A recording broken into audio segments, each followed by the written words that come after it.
बिस्मिल्लाहिर्रहमानिर्रहीम। मेरा नाम है अहमद फ़रहान और आप देख रहे हैं मेरा यूट्यूब चैनल सीरियल इन्फॉर्मेशन। एक तजर्बा एक शौक़।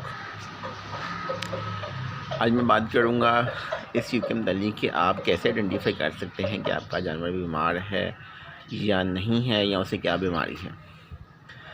जानवर जो हैं ये इंसानों की तरह बोल तो नहीं सकते, लेकिन आप इनकी सिम्टम्स, इनकी आदत देख के और इनको फ़िज़िकली ऑब्ज़र्व करके ये पता चला सकते हैं कि क्या जानवर जो है वो बीमार हो गया है या जानवर जो है बीमारी के ज़रिए असर है या नहीं है। किसी भी जानवर के ऊपर जब बीमारी का असर होता है तो एक चीज़ ज़रूर होती है, और वो ये कि जो जानवर है वो फ़िज़िकली फ़िट नहीं रहता। वो जानवर जो है वो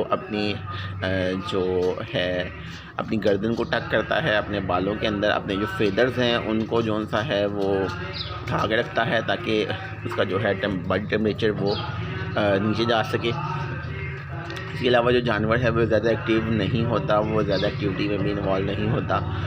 और जो जानवर है वो समटाइम खड़े हो जाते हैं और खड़े होके अपनी गर्दन को टक इन कर लेते हैं, मतलब अंदर की तरफ मोड़ के तो खड़े रहते हैं।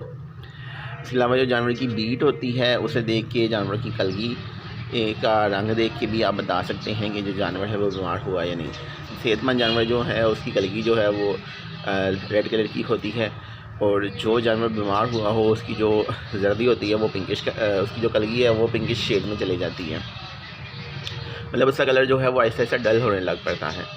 इस तरह अगर बात करें जानवर की के बिहेवियर की, तो कुछ जो हैं जानवर की जो ब्रीड है आप उसे देख के भी आइडिया कर सकते हैं कि जो जानवर है वो बीमार है या नहीं है।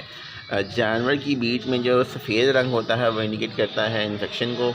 जहाँ जानवर ने कोई सफ़ेद रंग की चीज़, जैसे अंडे की सफ़ेदी का ही हो, या मुर्गी जैसे अंडा पी लेती है, इस केस के अंदर जो उनकी बीट होती है जानवर की उसमें सफ़ेदी लाजमी आती है। या चावल जानवर ने खाए हों तो इस केस में भी सफ़ेदी आती है। तो इसके अलावा एंटीबायोटिक्स खाने के बाद भी जानवर की बीट सफ़ेद हो जाती है।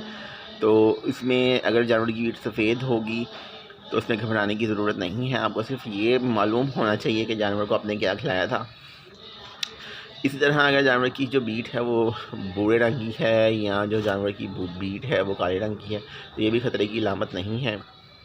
जानवर की जो बीट है, अगर वो जानवर सब्ज़ और सफ़ेद रंग की बीट कर रहा है और वो एक कम्पैक्टेड बीट है तो भी खतरे की बात नहीं। खतरा तब होता है जब जानवर की जो बीट है वो कच्ची हो। कच्ची मीन्स के वो ऐसे लगे जैसे दो सॉल्यूशंस को आपस में डिज़ोल्व किया गया है और उसके अंदर जो है सफ़ेद और सब्ज़ रंग की आमेज़िश हो। अब जो सब्ज़ रंग है जानवर की बीट में तब तो आता है जब जानवर को आप सब्ज़ा देते हैं, तो तब जानवर सब्ज़ बीट करता है। लेकिन अगर जानवर की बीट जो है वो पतली रह रही है तो ये इस चीज़ का इंडिकेशन है कि जानवर जो है वो बीमारी की तरफ जा रहा है। हाँ, जानवर जब आप उसको पानी की ज़्यादा पिलाते हैं, जैसे गर्मियों के अंदर जब जानवर अपने पोटे को भरने की कोशिश करता है, जब सर्दियों में पानी ज़्यादा दिया जाता है, इन दोनों सूरतों के अंदर भी जानवर जो है वो पतली बीट करता है। लेकिन मैंने फिर जैसे बोला कि आपने जानवर को क्या खिलाया है, इस चीज़ का बहुत इंपॉर्टेंट रोल है इस चीज़ में कि जानवर जो है वो कैसी बीट करेगा, और आप बीट को देख के ही डिटरमाइन कर सकते हैं कि जानवर बीमार है या नहीं।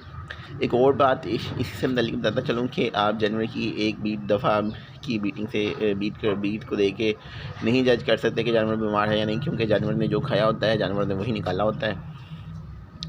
तो जब जानवर मुसलसल 2-3 दफ़ा ऐसी बीट करें कि वो जो बीट है उसके अंदर सफ़ेदी हो और साथ जो है ग्रीन कलर का कम्पैक्टेड मास हो, तो ये शो करता है कि जो जानवर है उसको कोई ना कोई बीमारी है। और ज़्यादातर जो ये इस तरह की बीट होती है वो जानवर रानी खेती की बीमारी में करता है। जानवर जो है अपनी गर्दन को टक अपने फीदर्स में तब करता है जब उससे सांस का कोई मसला आ रहा हो या जब जानवर को बुखार हो। ये दोनों सिम्टम जानवर शो तब करेगा जब उसे बुखार है।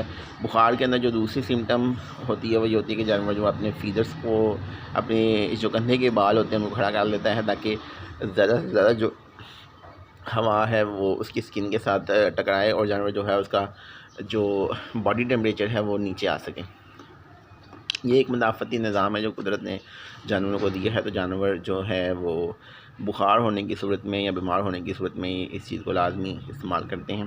जानवर अपने जो पंख हैं उनको ढीले छोड़ देते हैं, तो आपको आइडिया हो जाता है कि जानवर जो है वो बीमारी में चला गया है।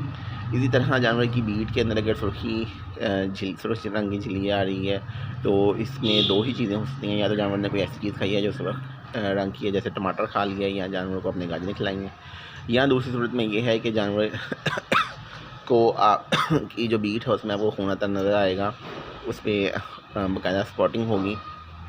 तो ये इस चीज़ की सिम्टम होती है कि जानवर की जो इंटेस्टाइन है उसमें कोई ना कोई इन्फेक्शन जो सी है वो मौजूद है। जानवर की सिम्टम्स को समझना ही जौन सा है वो आपको जानवर के इलाज में मदद दे सकता है।